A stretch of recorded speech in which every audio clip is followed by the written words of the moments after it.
Oi, boa noite. Pessoal entrando.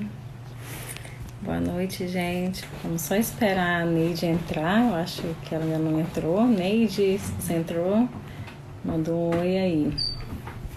Mas eu acho que ela ainda não entrou. A gente vai estar falando hoje sobre abuso sexual infantil. A Neide, como eu já falei para vocês lá nos stories e também na divulgação da live, ela trabalha com isso há alguns anos. Ela tem um projeto lindíssimo chamado Chá de Bonecas e Encontro de Heróis. Esse projeto visa falar de abuso sexual infantil para as crianças de uma forma linda, lúdica, da forma que elas vão amar aprender.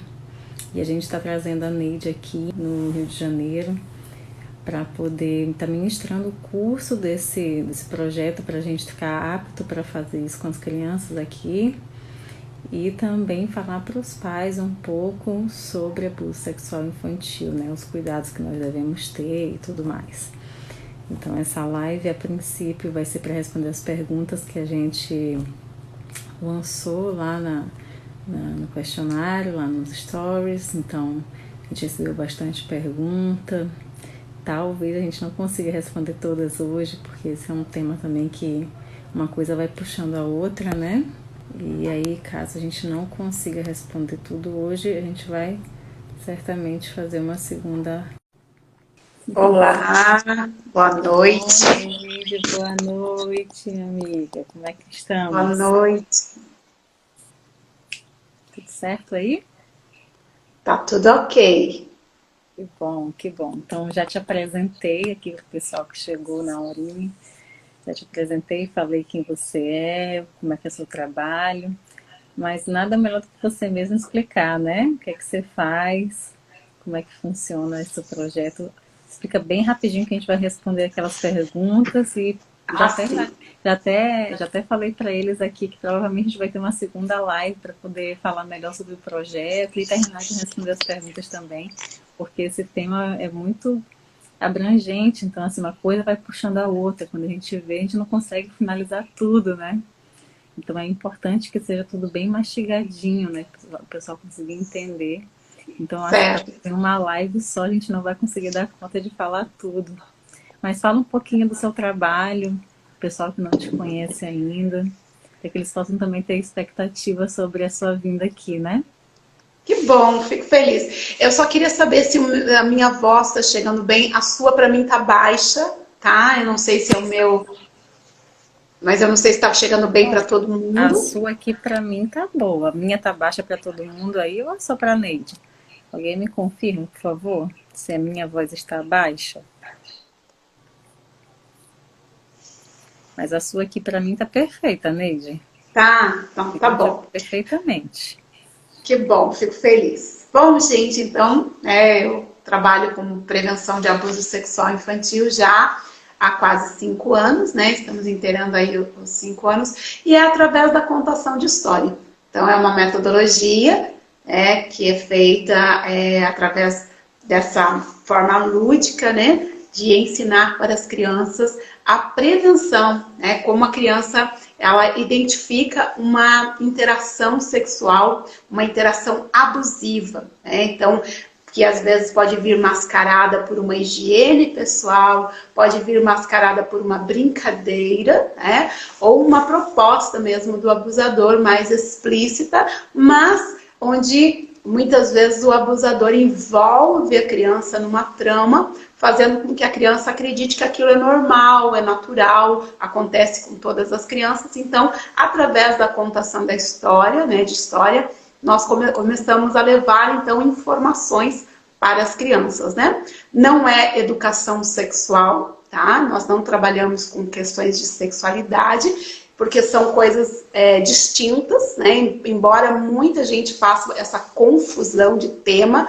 achando que levar educação sexual para as escolas estaria levando prevenção. Isso pode estar inserido, pode, mas você perde uma gama muito grande ali de oportunidades com as crianças quando é misturado este tema de educação sexual e de prevenção. né? Talvez não fique tão claro nessa live como a Lorena falou, mas, né, nós temos aí outros meios para vocês tirarem essas dúvidas, caso fique alguma dúvida. Sim, realmente eu acho que a gente vai ter que fazer uma live só sobre o curso, sobre a tua vinda aqui, sobre o chá de bonecas, o encontro de heróis, para que o pessoal possa entender, né, e saber a grandeza desse projeto, saber como levar, para que levar as crianças nesse projeto, né? Então, assim, muitas vezes a gente também pode falar, as pessoas por alto, as pessoas não têm ideia do impacto que esse projeto pode ter na vida de um filho, de um sobrinho.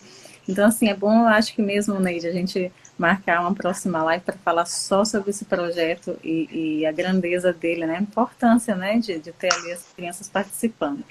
Mas, enfim, temos muitas perguntas. Depois daquelas que eu te mandei, a gente recebeu mais umas 4 ou 5 perguntas. E eu acho que a gente não vai conseguir responder tudo, mas eu selecionei algumas coisas legais e eu acho que vai dar para a gente explorar bastante esse assunto. É uma pergunta que, na verdade, não foi uma pergunta, mas eu entendi que ela pediu uma orientação, né? Uma mãe botou aqui pra gente: eu não consigo falar disso com a minha filha porque tenho medo da resposta dela e de como eu vou reagir. Ou seja, ela tem medo que a filha possa ter tido algum contato, né, com algum abusador, possa ter sofrido algum abuso sexual, e ela tem medo de como vai reagir se souber a verdade. Então, na verdade, a gente vê vários problemas, né? Porque isso pode ir virando uma bola de neve, mas aí a Neide, que é profissional, ela vai explicar um pouquinho melhor sobre isso, né? E sobre como reagir a esse tipo de situação. Então, eu vou tentar responder tentando entender melhor a pergunta. Sim. Porque o que acontece, geralmente, né, que as pessoas nos perguntam é assim: eu estou desconfiada. Às vezes não é que a pessoa não saiba como começar, às vezes, uma conversa, mas já partindo de uma desconfiança. Então, vamos trabalhar 2 possibilidades, né? Então, quando a pessoa tem essa desconfiança, né, e de repente vai abordar, como que eu vou perguntar, filha, já aconteceu, alguém já mostrou alguma coisa para você, ou alguma coisa nesse sentido? Então, primeira dica que nós damos, tá, que eu costumo dar é o seguinte: ao invés de você perguntar para a criança ou ir diretamente ao assunto, se você tem alguma desconfiança, a minha sugestão sempre é criar uma ponte de confiança com essa criança. E para isso você pode utilizar vários recursos, mas esses recursos eles precisam estar sempre pautados, né, nos 3 pilares da prevenção que eu menciono, né, no meu livro, inclusive, que assim, o conhecer as partes íntimas, o conhecer tipos de toques, né, toque do sim, toque do não, ou toque correto, toque errado, né, e também o adulto de confiança. Então, você pega uma música, por exemplo, vou dar um exemplo. Você pega uma música lá, Aos Olhos do Pai. Ou então aquela musiquinha que diz assim: conte pra mamãe, conte pro papai. Ou uma história, um vídeo, qualquer coisa que possa falar, por exemplo, de beleza, de infância, de família. Você pode pegar vários temas. Só que daí, depois que você colocar essa música, essa história, você contar a história, seja lá o recurso que você vai utilizar, você sempre vai dizer para a criança assim: olha, você sabe o quanto você é importante, né? Se imagina então a música Aos Olhos do Pai. Olha, cada criança foi feita de uma forma especial e você tem o seu corpo.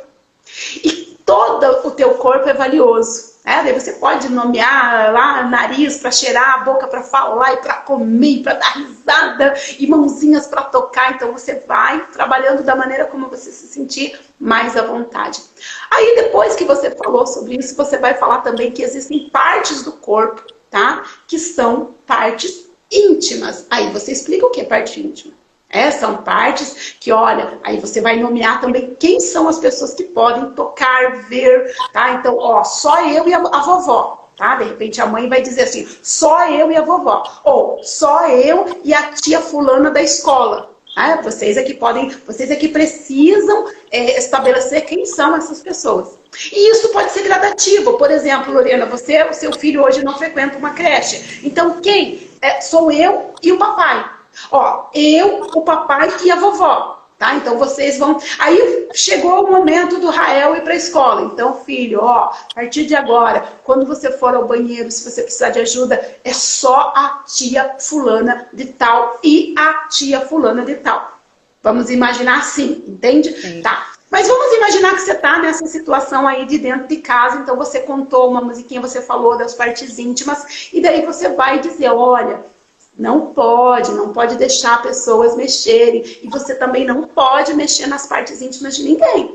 Nem de amiguinho, nem de ninguém, viu, filho? Ó, viu, filha? Não pode. Mas, se um dia alguém tentar mostrar essas partes pra você, ou tentar mexer no seu corpinho, você precisa confiar na mamãe e contar pra mamãe, tá? Ou contar pra mamãe e pro papai. Aí Isso é vocês importante, Neide, porque muitas vezes a criança não fala nada por medo da reação dos pais. Porque a maioria dos abusadores, inclusive, ameaçam a criança de falar. Isso. Né? Então, por isso, a necessidade dessa ponte ficar muito bem. Agora, veja bem, e se de repente não é com o seu filho, com a sua filha, mas você está desconfiada de uma sobrinha? Tá? Uma tia uma vez me procurou com essa preocupação. Então eu dei essa orientação. Você fala para ela, conta uma história, faz e fala sobre partes íntimas. Aí você vai falar, lembra que eu falei que são 3 pilares? O adulto de confiança. Só que você não precisa usar essa expressão. Você não precisa falar o adulto de confiança. Você vai falar assim, olha, qualquer coisa. Se um dia alguém te fizer qualquer coisa que deixe você com vergonha, com medo, confia em mim.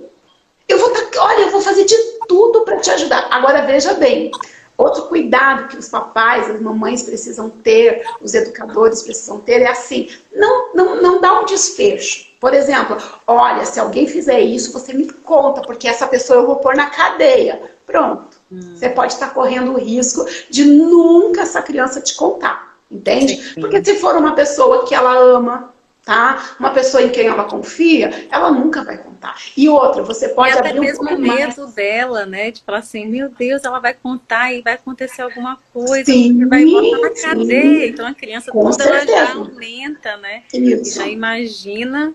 Então tudo que puder ser, na verdade, um empecilho para que a criança se sinta à vontade para falar, né, Neide? E é gradativo, né? Você, ó, veja bem, você vai falar, mesmo para as crianças maiores, elas, por mais que elas estejam entendendo e recebendo o recado, ó, nós estamos aqui para te ajudar, você sempre vai ter alguém para te ajudar, a gente não joga esse fechamento. Por quê? Porque ali a criança pode ser impactada com a ideia de ver o seu abusador sendo preso. Sim. Entende? Então essa é uma das orientações que a gente dá. Então, para essa mamãe que fez essa pergunta, primeira coisa é essa, de repente, elabora essa conversa, cria essa ponte de confiança. Agora, uma coisa eu quero dizer para a mamãe, né, que está nos ouvindo, assim, a pior coisa vai ser essa criança ter que guardar sozinha. Então, assim, se prepare mesmo emocionalmente.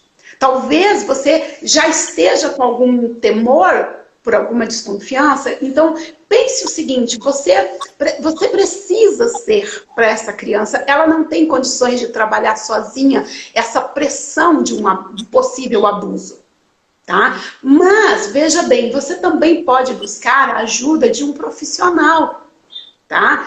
Eu posso dizer para você que todo profissional é apto? Lamentavelmente não. Não adianta querer tirar isso da minha boca, porque não vai tirar. Tá? Porque eu nunca vou ser leviana de dizer para você procure um profissional, porque todo profissional é apto. Não. Eu estou trabalhando 5 anos aí no corpo a corpo e eu já vi situações assim, olha, tristes e lamentáveis de profissionais que dificultaram mais a situação. Mas, procure saber qual é o viés desse profissional, procure saber qual é realmente a postura desse profissional, sabe? Para que você não se decepcione lá na frente, porque quem está em jogo é a criança. E pela criança, eu venho aqui dizer que, lamentavelmente, nós temos profissionais que não ajudam, né? Mas é isso. Então, no primeiro momento, seria isso. Qualquer dúvida, depois pode... Olha só essa pergunta que acabaram de fazer aqui mesmo.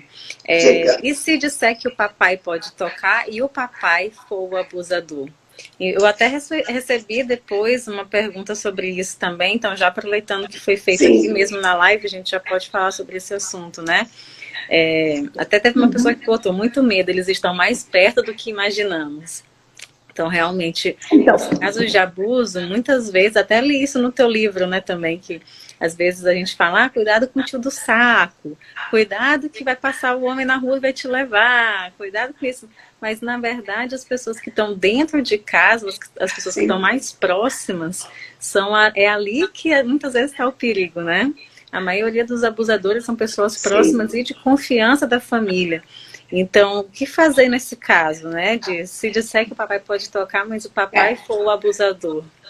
Por isso, veja bem, que a gente sempre procura trazer nas nossas capacitações presenciais, onde a gente tem bastante tempo de explorar esse assunto, que é assim, a criança precisa estar muito bem informada o que é o abuso sexual. Ela não precisa conhecer a palavra abuso sexual. Sim. Nós não ficamos num evento dizendo para a criança, olha, você vai aprender sobre abuso sexual. Sim. Não. Há um momento que às vezes a gente apresenta, né, para ela saber o que ela vai aprender ali, no cartão, no convite, eu sempre sugiro que coloquem, que falem para os pais.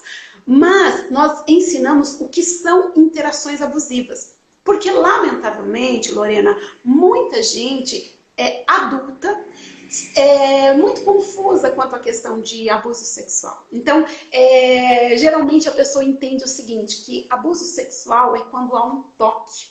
Tá? Em alguns casos, assim, de uma falta de informação ainda maior, é quando ela entende que abuso sexual é só quando há ali a conjunção carnal. Só que, graças a Deus, a nossa lei em 2009, ela sofreu uma alteração muito positiva, onde nós temos hoje, né, de 2009 para cá, que estupro de vulnerável, ele no caso, qualquer interação sexual com uma criança com menos de 12 anos. Ela pode ser verbal ou visual. Eu vou te dar um exemplo mais claro. Vamos imaginar assim, uma pessoa, um homem ou mulher, né, porque nós temos abusadores homens e mulheres, que diz para uma menina com menos de 12 anos, tá, que quer levar ela para um motel, para fazer umas coisas, assim, ele não precisa nem usar as expressões corretas. Tá? Estupro de vulnerável. Ele pode responder, ele vai responder melhor, ele só pode, eu quis dizer pode se caso ele for descoberto, né? Se ele for descoberto, se ele for denunciado, ele responderá por estupro de vulnerável. Tá? Aí, veja só, existem outras interações que daí vai até os 14 anos. Por exemplo, mostrar partes íntimas, tá? Para uma menina, um menino com menos de 14 anos, tocar em suas partes.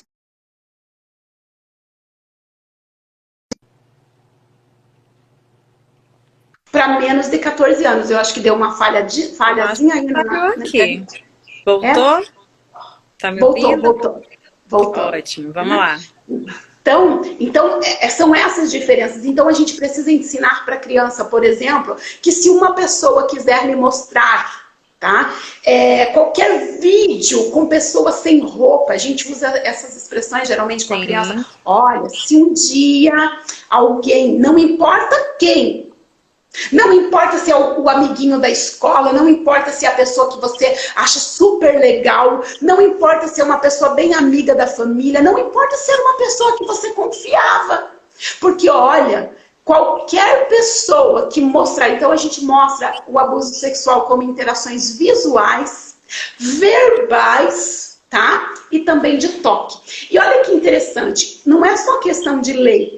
Tá? Claro que a questão de lei é fundamental. Mas o Dr. Dan B. Allender, eu trouxe aqui alguns livros para mostrar. O Dr. Dan B. Allender, neste livro, Lágrimas Secretas, que eu costumo dizer que só não é meu livro de cabeceira, porque o negócio é terrível para ser um livro de cabeceira, mas ele é meu livro de consulta, tá? E eu já mencionei ele nos meus 2 livros que eu trabalhei.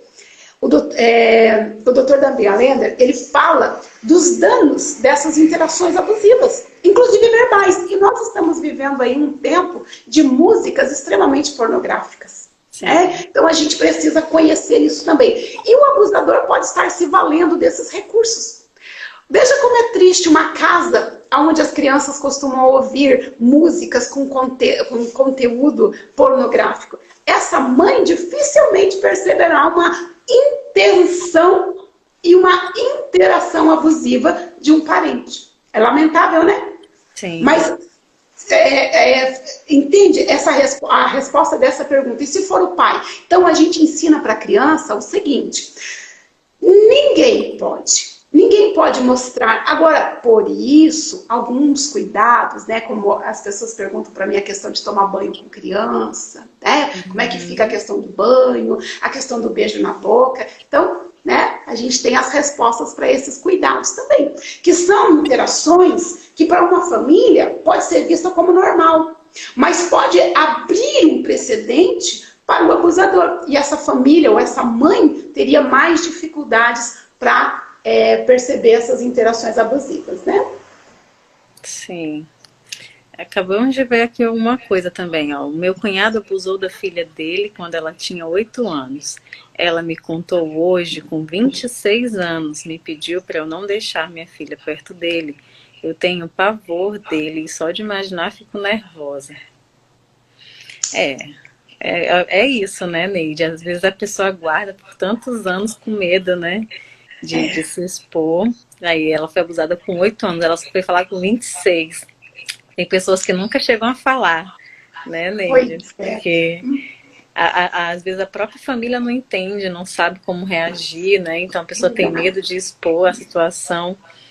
Então a gente precisa, na verdade, assim, quebrar esse tabu, porque eu percebo que até mesmo as gerações passadas têm um tabu em relação a abuso sexual infantil, de tipo assim, não fala porque é da tua família, meu Deus, o que é que vão pensar da família, né? Aquela coisa toda. Então, ensinaram, na verdade, né, a não se tocar nesse assunto com as crianças. Eu acho que, na verdade, tentaram tapar o sol com peneira ali, né? É melhor não mexer, é melhor não mexer. E agora eu acho que a geração que foi abusada se levantou para ir contra isso. E agora as informações estão vindo à tona, né? É verdade. Então aconteceu muita coisa e taparam só com a peneira e agora as pessoas estão se levantando para poder dizer não, dizer um basta para isso, né? E fazer diferente com as próximas gerações. Eu acredito que tem. Mas na verdade, não é de hoje que as pessoas tentam calar esse assunto, né? Eu estava, embora eu verdadeiramente pontue muito a teoria freudiana, tá? Eu gosto de conhecer justamente para poder pontuar. E existem alguns aspectos da teoria freudiana que realmente eu não vejo positiva para esse trabalho de prevenção de abuso sexual. Mas, principalmente, pelo abandono, né, da teoria que ele mesmo começou a trabalhar, que realmente tinha muitos indícios ali de que ele estava no caminho certo, certíssimo, né? Que era quando ele estava trabalhando a teoria da sedução.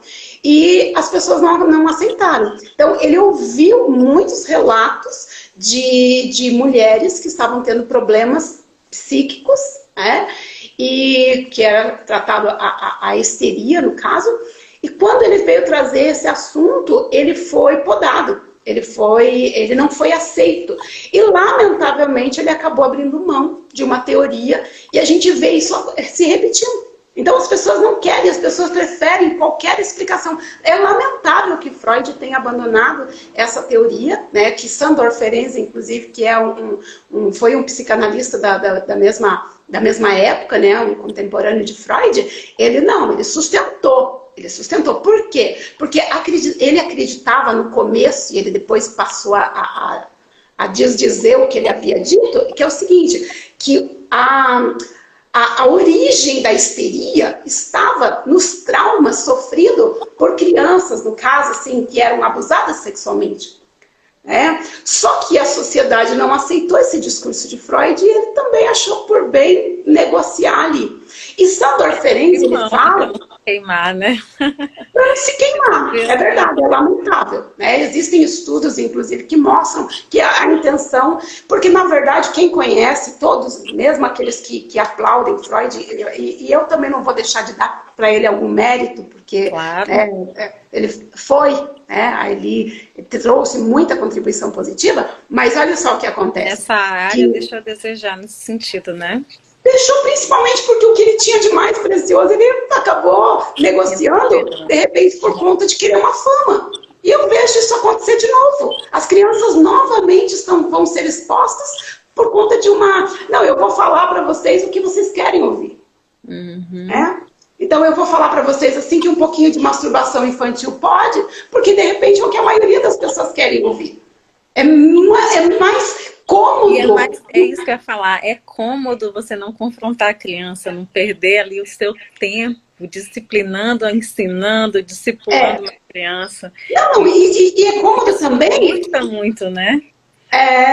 E também assim, é mais cômodo do que você ter que pensar que de repente alguém da família, não, mas o meu bebê, ele nunca foi para uma escola, e como que ele está com esse toque? Mas é muito mais cômodo do que levar em conta, por exemplo, que isso pode ter acontecido naqueles 20 minutos que você foi ao supermercado e deixou com a cunhada. Não vou nem falar com o cunhado, com a cunhada.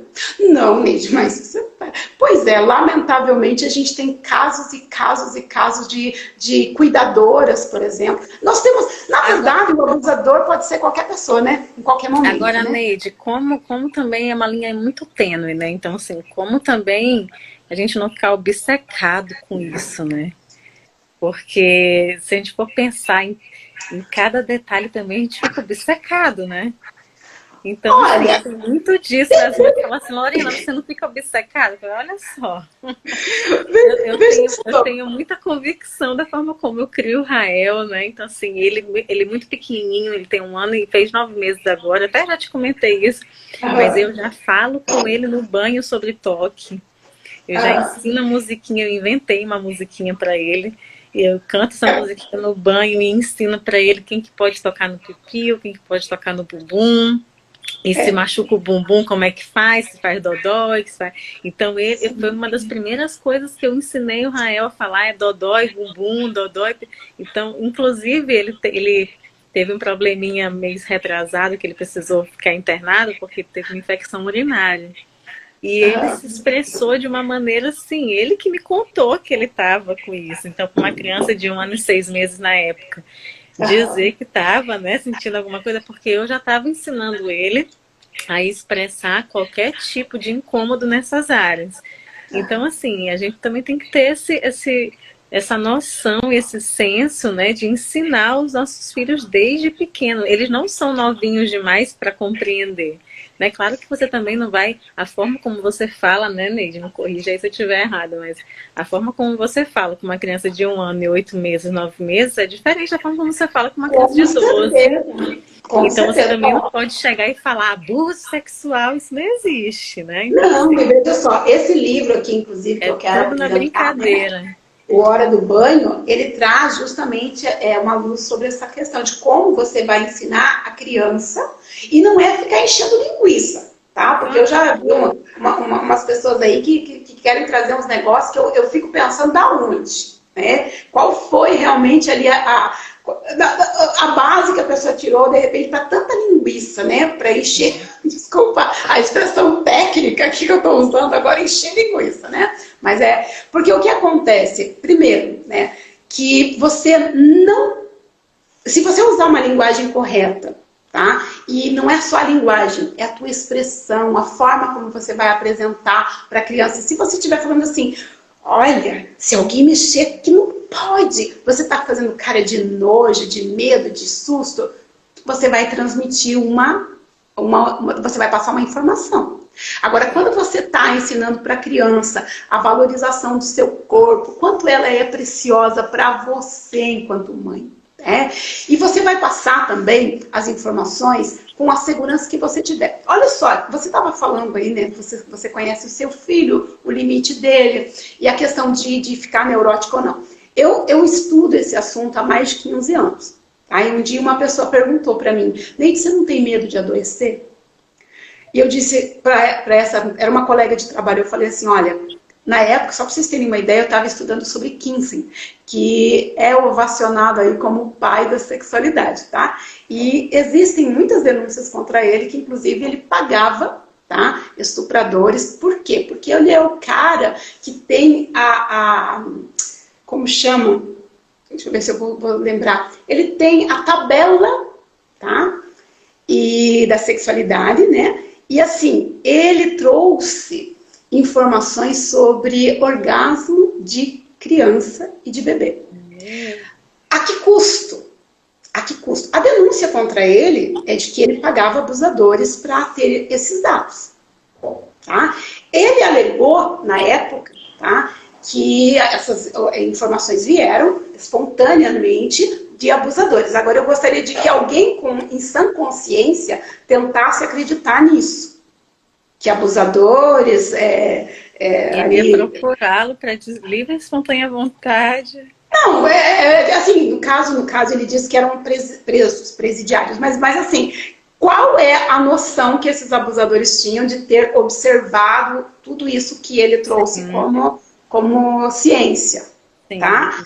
Então, veja bem, quando eu estava lendo esse livro, e eu compartilhei com essa minha colega, que ela falou assim, você não tem medo de adoecer? Eu falei, eu tenho medo de ficar doente se eu não fizer alguma coisa para ajudar, sabendo de tudo isso.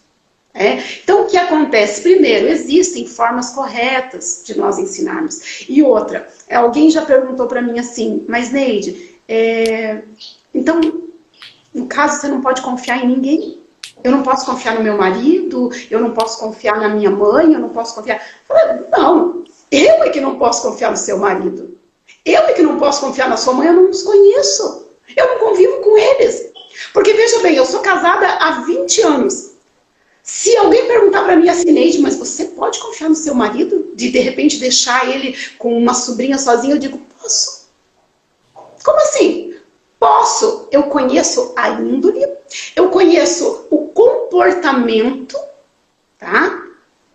E eu sei, inclusive, por exemplo, que o meu marido é o tipo do homem que já fez isso, no caso de chegar e dizer assim, Neide, melhor, então, você tá indo, melhor, né, leva lá com a mãe. Ou então dizer assim, Neide, fale lá, explique para as mães. Por quê? Porque também conhece o meu trabalho. Não é porque ele não confia nele mesmo, é porque a gente sabe todas as situações, por exemplo, até de uma mãe, de repente, chegar e ficar preocupada. Tipo assim, Neide, como você deixou minha filha sozinha? Entende? Então a gente vai conhecendo o ambiente e a gente tem que conhecer as pessoas que convivem com a gente.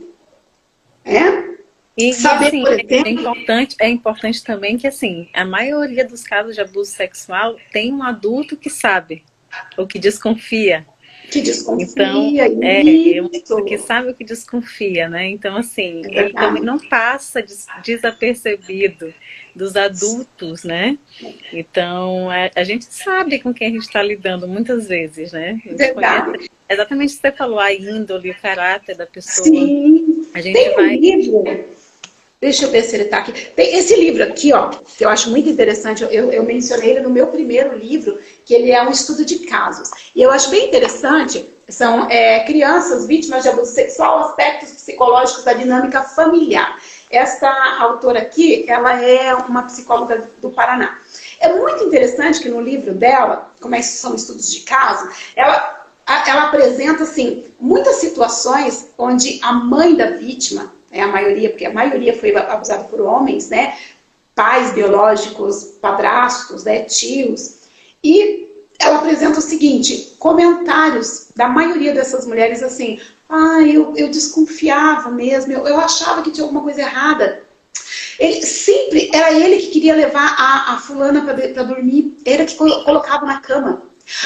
Ele sempre que queria dar banho, entende? Então assim, por mais que a gente não possa traçar um perfil de um abusador, que a maioria das pessoas dizem que não dá para traçar um perfil de abusador, mas dentro da família você pode sim observar. Imagine uma mulher casada com um pedófilo, porque pedófilos, o pedófilo patológico, tá? Que é uma outra coisa também que é muito extensa para a gente tentar explicar. Mas existe a questão da patologia, tá? Embora algumas pessoas queiram discordar, mas existe a questão da patologia, eu acredito dessa forma, e a questão de que o abuso praticado ele é um crime. Aí tem aqueles que acham, né, que a pedofilia pode ficar só no âmbito do querer e não praticar, eu duvido. Agora, isso, se me perguntarem, você acha que algum pedófilo pode viver sem praticar um crime? Eu discordo por várias razões que, de repente, numa outra live a gente pode também esmiuçar. Mas tá, veja bem. De repente, um pedófilo casa com uma mulher com a intenção de abusar. E ele não tem, primeiro, ele não vai ter uma vida sexual normal com essa mulher. Pode ser um precedente para ela já, opa. Agora, é muito cômodo, né? De repente o cara não tem uma vida sexual normal, saudável, ativa ou dentro de um padrão, mas também, que padrão hoje, né? Qual que seria o padrão? Aí é que dificulta, entendeu? Mas, se for uma pessoa com princípios, tá? A primeira coisa, ela pode também saber que se for princípios bíblicos, ela pode inclusive buscar a sabedoria de Deus, né? E ali ela vai pautando também uma coisa ou outra. Mais alguma pergunta, Lorena? Porque se deixar eu falo para você. Temos mais perguntas. Uma pergunta aqui muito legal, olha. Qual deve ser a posição do líder ao descobrir um abuso na igreja? Nós, como líderes na igreja, como que a gente pode se portar caso venha uma criança, um adolescente falar, né, retratar um abuso? Como é que até onde a gente consegue ir? Veja, na verdade, assim, ó, cada caso é um caso no sentido assim, veja bem, que você vai ter que analisar ou vai ter que conhecer qual é a situação da criança. Por quê? Eu vou dar alguns exemplos. Então, eu estou num chá de bonecas, tá? E uma criança faz um relato numa igreja. Mas aquela criança já estava sendo assistida, entende? Então, já tinha sido feita a denúncia, já estava sendo apurado. Então, esse é um caso, tá? Outro caso, então vamos dar outro exemplo. Então, de repente, a criança vem e conta para a líder do Ministério Infantil, tá? Que o tio está abusando dela, tá? Então, veja, os pais devem ser os primeiros a tomarem conhecimento. Porque, de repente, não, mas eu já vou passar para o conselho tutelar. Pois é, mas você está passando ali por algo que você precisaria primeiro passar para os pais. Agora, em outra situação, a denúncia recai sobre um dos pais, tá? Aí precisa também esse líder saber, se ele tiver essa proximidade, saber como que é essa mãe. Porque, de repente, é uma mãe negligente, já foi percebido. Aí, de repente, só levar o conhecimento dessa mãe pode ser que só esteja atrapalhando na questão de depois a rede de proteção poder trabalhar em cima desse caso. Então, por isso que eu digo que cada caso é um caso. Então, agora veja bem, se a criança né? Às vezes a própria mãe é conivente. Às vezes a própria mãe é conivente, sabe? Isso. Talvez o namorado abusa, né? Ou o irmão abusa. Entende? Então, veja só. De qualquer forma, existem canais de denúncia, que daqui a pouco a gente pode estar falando quais são esses canais e quais são os tem uma pergunta, né? Sobre isso. Quais são os canais de denúncia? Sim. Tá. A questão sempre vai ser assim. A questão do líder. O líder nunca vai poder se omitir. Isso jamais. Jamais. Por quê? Primeiro, ele é um pecado contra Deus, mas ele é um crime contra essa criança, tá? Então, assim, eu chamo, inclusive num livro que eu acabei de participar como convidada, eu chamo ele de pecado criminoso. Então, eu já ouvi, por exemplo, numa capacitação que eu estava fazendo numa igreja, lá no Espírito Santo, inclusive, que eu tive algumas igrejas lá no Espírito Santo, e numa delas, eu lembro que uma pessoa que participou, até não sei se era da mesma igreja que a gente estava fazendo a capacitação, mas ela trouxe o seguinte caso. Houve uma situação na igreja, né, e ela levou ao seu pastor. E o pastor veio, abriu a Bíblia para ela e mostrou lá, e falou assim, o que a Bíblia fala? Litígio nós resolvemos dentro da igreja. Litígio entre irmãos. Aí eu disse para ela assim, querida, primeira coisa que você vai ter que voltar a conversar com esse teu pastor, se você quiser, né, dar continuidade na conversa com o teu pastor, é explicar para ele o que é um litígio. Então, a gente não pode confundir as coisas. Litígio entre irmãos está longe de ser abuso sexual contra a criança, tá? Vou dar um exemplo aí bem sutil de litígio entre irmãos. O irmão que comprou a casa do outro irmão lá, que o irmão falou que não tinha cupim, tá? E o irmão que comprou, quando entrou na casa, a casa está cheia de cupim. Aí o outro não quer fazer a devolução do dinheiro. Tá? Primeira coisa, litígio de irmão, vai resolver lá, chama o seu pastor, tá? Se você achar. Agora, veja bem, primeira coisa, você tentou resolver com o irmão não quis te devolver o teu dinheiro, chama o teu pastor. Se não, aí você vai levar para ali para pequenas causas, grandes causas, sei lá, aí, do consumidor e tudo mais. Abuso sexual infantil nunca foi litígio. Agora veja, existem algumas orientações que a gente dá, inclusive nas capacitações, né? São os passos, como que você trabalha. Se você é um líder de ministério infantil, você não deve fazer a denúncia de antemão sem antes comunicar ao seu pastor. Por quê? Porque você vai fazer uma denúncia que daqui a pouco vão vir ouvir o seu pastor e ele não está sem saber do que está acontecendo.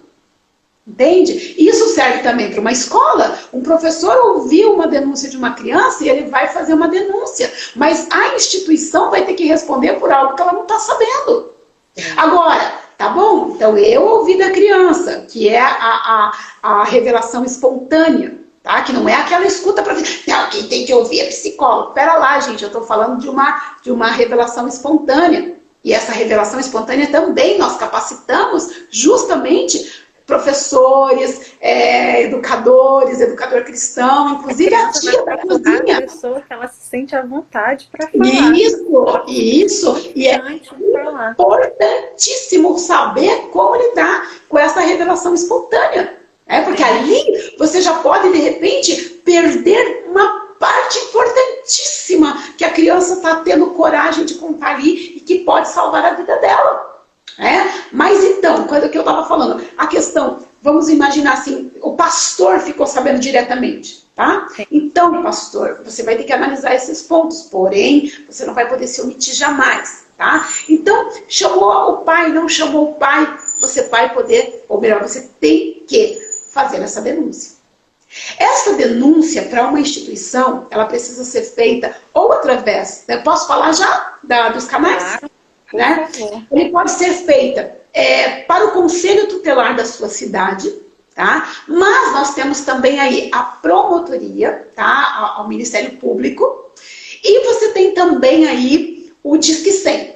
O Disque 100 você pode fazer ele em caráter, como fala, meu Deus, sigiloso, tá? Você pode fazer, mas você precisa ter algumas informações. Você precisa saber o endereço da pessoa, precisa saber o nome da pessoa, da vítima, pelo menos, tá? Você vai procurar o máximo de informações possíveis. A questão do conselho tutelar, lamentavelmente, algumas pessoas às vezes acabam falando, né? E tem pessoas que dizem, isso a gente não pode falar. Não, a gente tem que falar o que é verdade. Lamentavelmente, algumas pessoas têm dito assim, mas acontece que eu não tenho medo porque é lá da minha comunidade e de repente vai se saber. Não é para acontecer, tá? Não é. Por quê? Porque conselho tutelar tem um código de ética. Não é. Tá bom? Mas nós estamos falando de pessoas. Assim como o pediatra não é para abusar de criança. E nós temos casos de pediatra que abusou. Psicólogo não é para abusar sexualmente de criança. Mas nós temos casos de psicólogos que abusaram. Pastores não devem jamais abusar sexualmente de uma criança. Mas nós temos casos. Então, também, lamentavelmente, nós temos casos, sim, de não só da questão da falta de ética, né? Então, nós temos esses canais. Por quê? Para que ninguém tenha uma desculpa de dizer eu não fiz a denúncia porque eu tive medo de A, de B, de C, de D. Então, Disque 100 você faz em caráter de sigilo, tá? E se você for a sua promotoria, né, lá, de repente você procurar, você também vai fazer em caráter, você pode, melhor dizendo, fazer em caráter de sigilo. Mas eu gosto da palavra do meu amigo Dr. Casé Fortes, que ele diz assim, gente, é tão bom quando você sustenta a sua palavra, por quê? Porque a tua palavra tem poder e pode salvar uma vida. Então, nós temos essas possibilidades aí. Agora, o que nós não podemos antigamente se falava da lei do sigilo profissional, onde inclusive o clero poderia se beneficiar, digamos, disso, dizendo assim, não, o que foi contado ali tem esse poder do sigilo, não. Quando nós falarmos de abuso sexual contra uma criança, nós precisamos lembrar que a nossa lei, a nossa lei suprema, que é aí a Constituição, nossa Constituição, ela coloca como prioridade absoluta. Então, precisa ser feita a denúncia. Ótimo, Neide. Muito obrigada pela informação. Aqui tem uma pessoa que fez um comentário, eu acho que a gente pode falar um pouquinho sobre isso, ainda temos alguns minutos. Eu até cheguei a compartilhar uma pediatra que postou essa semana, eu até cheguei a comentar contigo, eu acho, a gente trocou alguma ideia sobre isso, sobre masturbação infantil. Essa pediatra fez um post, é uma pediatra bem conhecida, né, da Rede Globo, inclusive, então tem bastante visibilidade, e ela fez um post incentivando a masturbação infantil, inclusive orientando os pais a não reprimirem as crianças, mas ao invés disso, orientá-las a ir para um quarto e se masturbar. Isso a gente está falando de crianças a partir de 4 anos de idade, foi a idade que ela falou. Então, assim, isso causou uma certa revolta, né? As pessoas não entenderam, muitas acharam maravilhoso o que ela falou, né? Então, se você entrar lá no perfil dela, nesse post, tem inúmeras curtidas, tem muita gente realmente achando lindo isso, mas a gente que tem a outra visão, né? A gente tem uma opinião formada sobre masturbação infantil que é totalmente contrária disso, né? Então, aqui teve uma pessoa que deixou um comentário, né? Por favor, comente sobre a matéria ridícula da masturbação infantil. Então, o que é a masturbação infantil e o mal que ela faz para as nossas crianças e como que isso pode, né? Como que isso pode fazer tão mal para um adulto futuramente, né? Então, vamos lá, Neide, falar um pouquinho sobre masturbação infantil. Vamos, porque realmente é complicado, principalmente porque, assim, vamos partir do pressuposto, tá, de que realmente possa acontecer, né, da criança começar a se tocar de uma forma muito voluntária, muito espontânea, porque o que acontece geralmente é assim, fala-se de masturbação infantil, mas é aquele negócio, bato e escondo a mão. Então assim, gente, eu tô falando de masturbação infantil, mas não é bem masturbação infantil, tá? Agora, que tal a gente descortinar bem o assunto, então, para a gente parar de falar meias palavras? Então, o que acontece é o seguinte, se nós formos estudar a origem dos primeiros pensamentos sobre sexualidade infantil, que inclusive traz aí o complexo de Édipo, que Freud tentou explicar através de uma autoanálise, abandonando totalmente ali os relatos de pacientes que ele atendeu, aí ele parou com isso para daí ele tentar trazer a autoanálise, né, e a interpretação dos sonhos, onde tudo tem a ver com sexo, porque ele acreditava realmente que a energia que move o ser humano ele é com base na questão da sexualidade. Aí tá, então assim, veja bem, não é que a sexualidade da criança seja igual ao do adulto. Então, isso eu estou usando as palavras de quem tenta explicar a masturbação, negando a masturbação. Tá? Então é assim, não é que a criança sinta o mesmo prazer, mas ela sente prazer. Tá? Da mesma forma como Freud explicando que o desejo da criança é pela mãe. Isso é no material de Freud, não é um material mastigado de Google que alguns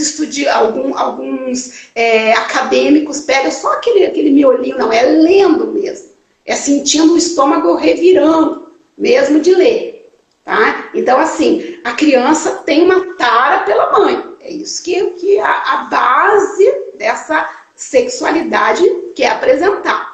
Só que daí, assim, então tá, mas Neide, ninguém tá ensinando criança a se masturbar. O que nós estamos falando é que pode acontecer, aí você não deixa, você deixa a criança. Só que daí tem um desenho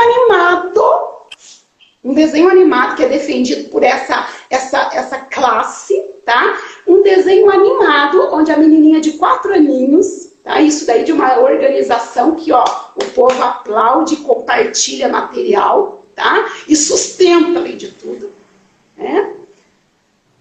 A criança de 4 aninhos, ela aparece mexendo nas partes íntimas e a mamãe fala bem isso. Filhinha, é no seu quartinho, com a sua mãozinha limpinha, tá? Não pode deixar ninguém ficar mexendo, é só você. Quando você sentir vontade, você vai no seu quartinho, tá? Agora eu pergunto pra vocês, ninguém tá ensinando criança a se masturbar, não. Agora, desenho animado, quantas vezes uma criança costuma assistir? Vocês que têm filhos pequenos? Inúmeras, inúmeras. Até aquela criança que é música, desenho, qualquer coisa. Isso. Então, uma criança assiste desenho animado inúmeras vezes. Então, aquilo que ela viu num episódio, ela vai ver muitas vezes. E ela, com certeza, vai reproduzir o que ela está assistindo. Porque, afinal de contas, foi dito para ela na segunda-feira, na terça-feira, na quarta-feira, na quinta-feira, e sei lá quantas vezes ela vai assistir aquele desenho, que ela pode se tocar sim. Aí eu pergunto, e a compulsão? Quem estabelece o que é normal? Quantas vezes uma criança se tocar no dia é normal? Mas o importante é que seja no quartinho dela.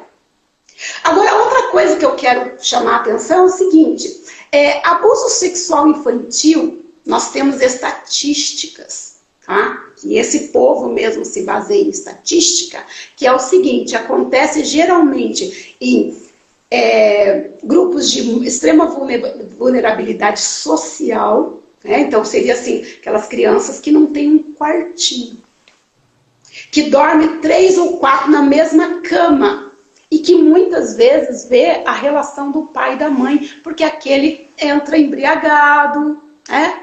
A mãe às vezes, e isso, gente, eu fui mãe social, eu cansei de ouvir relatos de criança, tá? Então, o que acontece?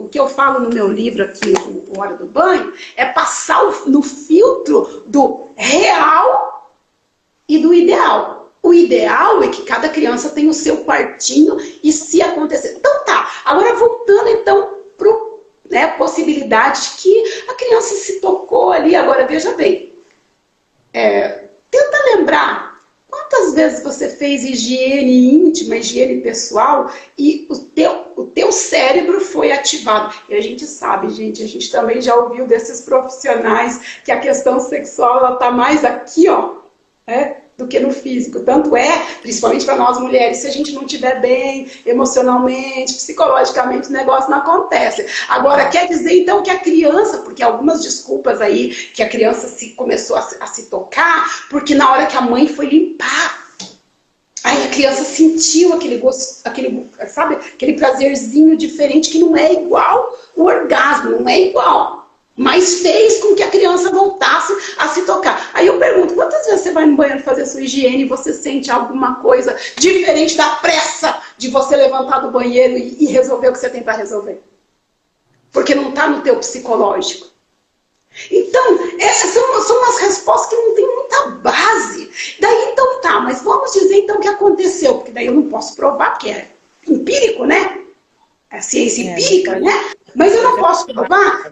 Então, que tal se a gente trabalhasse, pelo menos, com uma realidade de que isto é algo que, se acontecer, é muito menor a possibilidade do que essa conversação de que é normal. Eu ouvi de uma profissional que se auto-intitula especialista em sexualidade infantil, que surgiu do aquém do além, recentemente, que ela diz assim, que o que não é normal é uma criança não perguntar sobre sexo. Quando alguém perguntou para ela, uma mãe perguntou para ela, e falou bem assim, fulana, minha filha está me fazendo perguntas sobre sexo e eu não sei como responder. Você pode dar a receitinha mágica? É claro que não foi essa palavra, receitinha mágica, mas parece que é mais ou menos isso que algumas pessoas estão procurando, receita mágica. E ela disse o seguinte, é muito normal. Toda criança tem essa curiosidade. O anormal é se a tua filha de 8 anos não pergunta sobre sexo. Dá licença, gente. Dá licença. A gente não pode partir de uma experiência única. Que é o grande veneno, de repente, de alguns estudos aí, foi a experiência única. Eu sofri abuso sexual na minha infância, e não foi traumática, porque foram abusos perpetrados por crianças da mesma idade. Leide, você já está falando bobagem, porque criança não abusa sexualmente de criança. Na linguagem jurídica, não.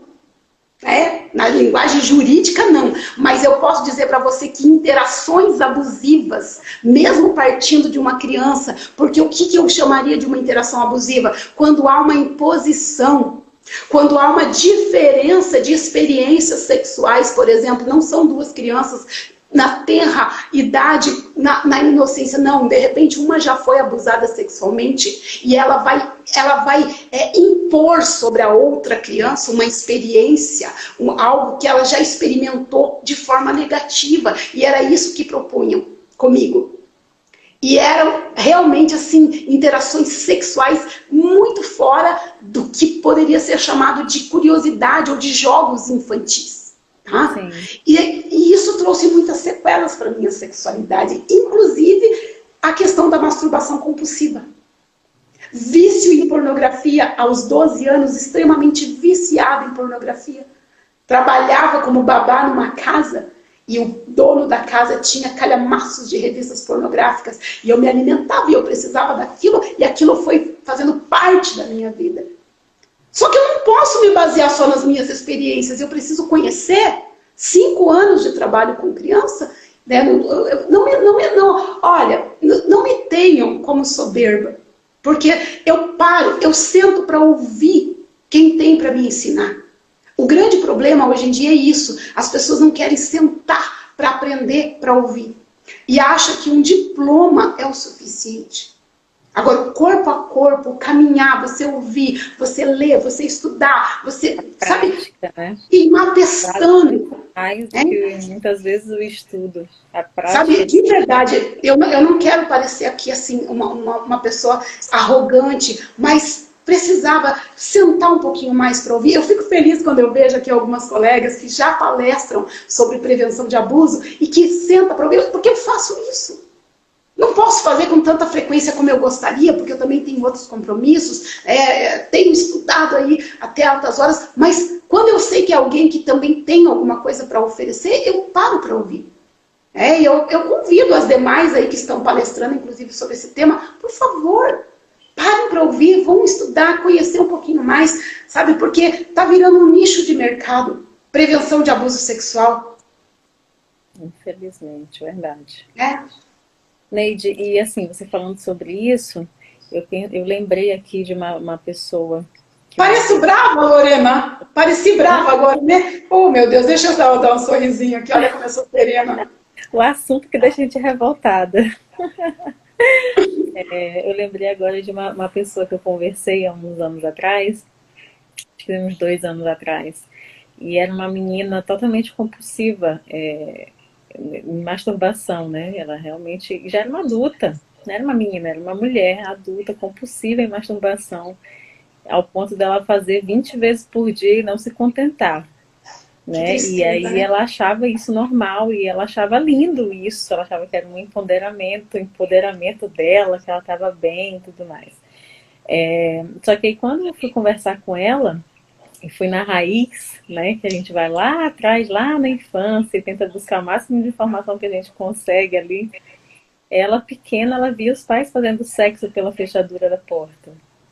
E muitas vezes ela fingia que estava dormindo dentro do quarto e os pais fazendo sexo do lado dela. E aquilo foi gerando, e ela muito pequenininha, e aquilo foi gerando nela uma curiosidade. Ela começou a se tocar com 4 anos de idade também, e começou a ficar compulsiva, pequena ainda, criança, compulsiva sexualmente, assim, em termos de masturbação.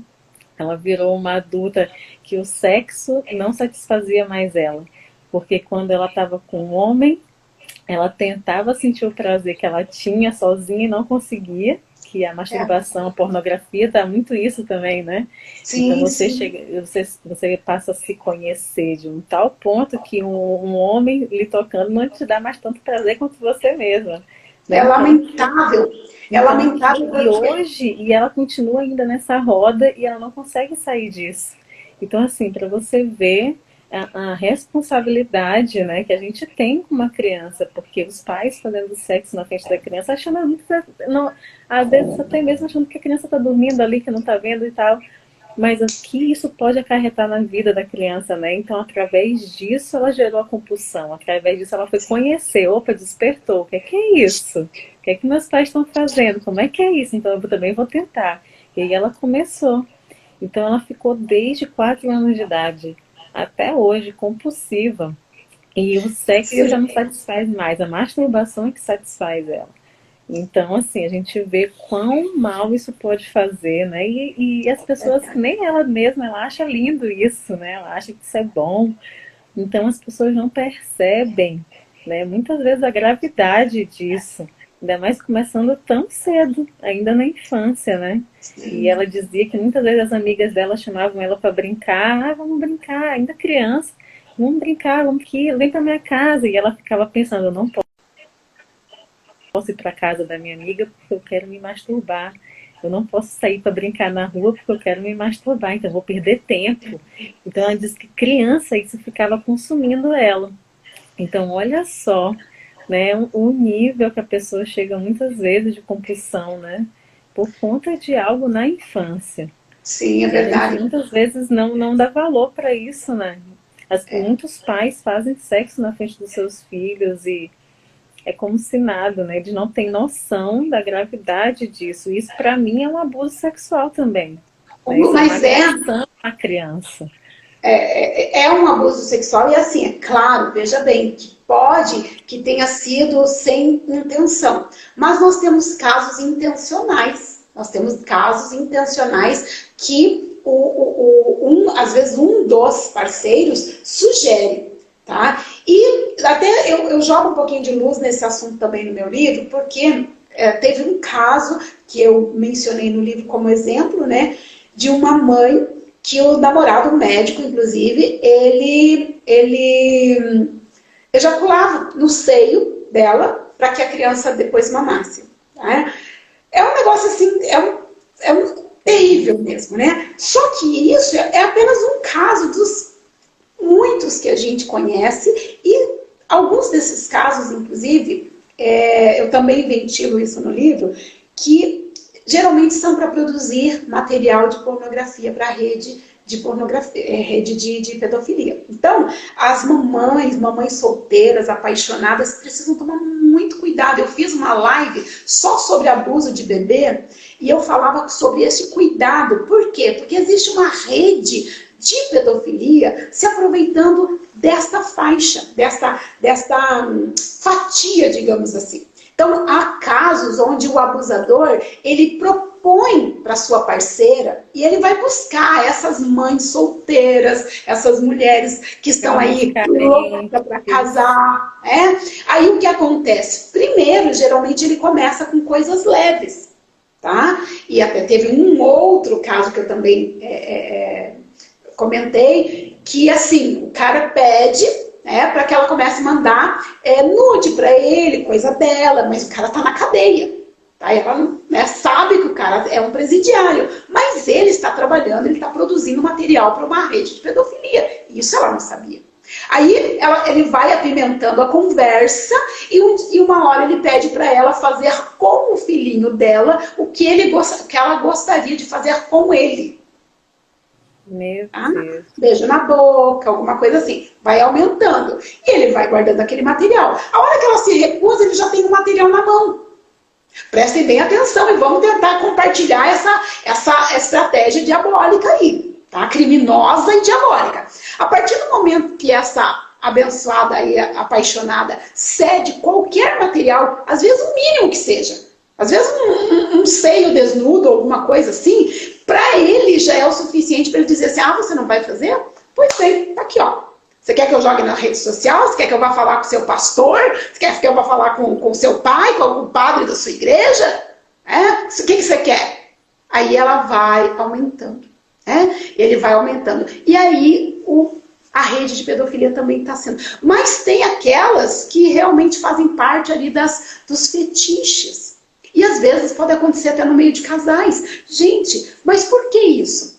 Por causa da ignorância sobre o que é o abuso sexual.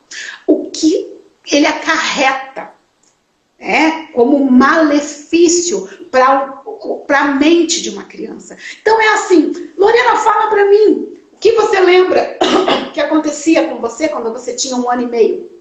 Você não vai lembrar. Amnésia infantil, Freud começou a estudar isso também. Quer dizer, na verdade, não foi ele, foi um outro antes dele, mas ele também trabalhou um pouquinho nessa tentativa. Eu até sugestiono no meu livro que o problema maior de Freud foi tentar trazer resposta para o que ele não tinha uma resposta, que é a amnésia infantil. Então, o que acontece com o nosso inconsciente? Ele nem chama de subconsciente, ele chama de inconsciente, que é onde fica essas memórias da nossa infância. Alguma coisa aconteceu, gente? Quando eu tinha 6 meses de idade no colo da minha mãe. Se a minha mãe não me contar, eu não sei o que aconteceu. Mas aconteceu? Aconteceu. E se foi traumático? E se as pessoas resolverem não me contar? Tanto que algumas pessoas perguntam, Neide, mas a pessoa abusada, ela não tem lembrança, ela deveria saber? Uma vez alguém falou para mim assim, Lorena, mas Neide, você está mexendo no lixo da alma? E eu digo, pois é, eu vou deixar a pessoa soterrada? É claro, veja bem, eu não fico perguntando para a pessoa o que aconteceu na vida dela, a não ser que eu tenha, de repente, ali uma oportunidade, tá, de dar sequência a uma abertura que a pessoa me deu. Porque eu não sou psicóloga, eu não sou psicanalista, tá? Eu faço acolhimento, eu não faço atendimento. Se a pessoa vem e quer contar para mim, mas olha, gente, pensa em 5 anos. Vocês acham que as grandes informações que a gente tem, não é só eu, não. Os estudos, os livros que tem aqui, é de criança que foi contar os danos? Não, criança nem sabe que tem dano. Criança não... são os adultos que conseguem mensurar o estrago e outros nem conseguem. Eu ouvi de uma pessoa uma vez, uma pessoa que trabalhou comigo, tá? No projeto. Dizia assim, Neide, não é bem assim. Eu fui abusada pelo meu irmão e não é desse jeito, porque... Hoje, o discurso da pessoa é outro. Chega a dizer até que é sobrevivente, quando na verdade o termo correto de sobrevivente é quando você está trabalhando com uma vítima de abuso crônico. Mas não deixa de ser uma sobrevivente. Então, gente, veja bem, negar as sequelas do abuso é o que pode facilitar o aumento do abuso. Então, uma mãe que aceita ter uma intimidade, porque a criança está ali, mas ele só tem... Gente, ele tem 1 aninho. Não vai nem lembrar. Não vai nem lembrar. Mas, Elizabeth Thompson, que foi chamada na época de a psicopata mais nova, não sei se você já ouviu falar de um livro, um filme chamado A Ira do Anjo, A Ira de um Anjo. Eu uso, inclusive, o documentário dela nas minhas primeiras palestras, mas eu não falava sobre amnésia infantil, eu falava sobre um perfil de uma criança abusada. Ela era abusada pelo pai dela quando ela tinha 1 aninho. Ela não tinha registro de memória concreta, mas o inconsciente dela trazia daí, nesse aspecto, eu concordo com a análise de sonho de Freud, tá? Em alguns aspectos, não na totalidade, mas veja só, ela tinha os flashes da lembrança através de sonhos e pesadelos, melhor dizendo. E uma das cenas que vinha na mente dela foi confirmada por uma irmãzinha dela de 13 anos. E a Elizabeth Thompson, então, os abusos aconteciam na primeira infância, na verdade, ainda com menos de 2 aninhos, né? Então, veja só, os danos causados à mente de uma pessoa precisa ser levado em conta. Então, essa coisa assim, ó, fiquei sabendo que a minha filha foi abusada sexualmente, mas ela só tem 4 aninhos. Ó, ninguém fala nada, que ela esquece. É mito. É mito, é mentira. Tá? Essa criança precisa de um atendimento com um bom profissional. Tá? Precisa. De apoio. E a família toda precisa. A mãe, todo mundo precisa desse atendimento. Né? Mais alguma pergunta, Lorena? Não sei quanto tempo a gente tem. Nós temos perguntas ainda, mas a gente já ultrapassou o tempo aqui, quase 15 minutinhos. Eu acho que a gente vai deixar para a próxima live. Temos mais umas 4 perguntinhas, mas aí vai se estender um pouquinho. A gente pode fazer uma próxima live, Neide, que aí a gente já fala sobre essas 4 perguntas e fala sobre o curso e o projeto que vai vir aqui, para que esses pais que estão acompanhando, esses líderes que estão aqui com a gente na live, possam entender, né, o que a gente vai estar propondo no mês de julho. Só lendo os últimos comentários aqui rapidinho, a Grace colocou: infelizmente, muitas dessas crianças vão parar graves na emergência pediátrica. E os pais inventam diversas histórias. É bem aquilo, né, para não ter que botar, né, cara a tapa, né, e mostrar o que realmente aconteceu com a criança. Os pais vão ali contorcendo a história e não falam realmente, né, o que realmente aconteceu, não pedem ajuda. A Bia colocou que é abuso crônico. Ela fez uma pergunta. Tá. Ela quer saber o que é abuso sexual. Você falou sobre aquilo da testemunho, né, que a moça hoje em dia já até fala que ela... Deixa eu só mostrar aqui. Pera lá. Pediram também, Neide, aqui o nome dos livros que você está citando. Depois você me passa no privado, que eu vou colocar lá nos stories, lá no tá. Só quero... Esse aqui eu quero falar ao vivo e a cores, que é o lançamento das minhas amigas Tanise Stein e Jéssica Minho. Bailarinas Também Choram. Eu sou apaixonada por este livro. E quero sugerir para as mamães, tá? Logo, logo, se Deus quiser, elas vão estar lançando aí também um para meninos, mas essa é para meninas, mamães de meninas. E eu também tenho um projeto aí, daí no caso é para menino e para menina, que é o Hora do Banho Infantil, mas isso vai ficar aí para mais para frente. Inclusive, Neide, quando você vier, traz os livros que a gente vai vender aqui. Vou levar sim. Mas deixa eu responder a pergunta. Olha só, este livro aqui da Diane Landberg, que eu gosto de mencionar ele, a Diane, ela trabalha só com vítimas de abuso crônico. O que seriam essas?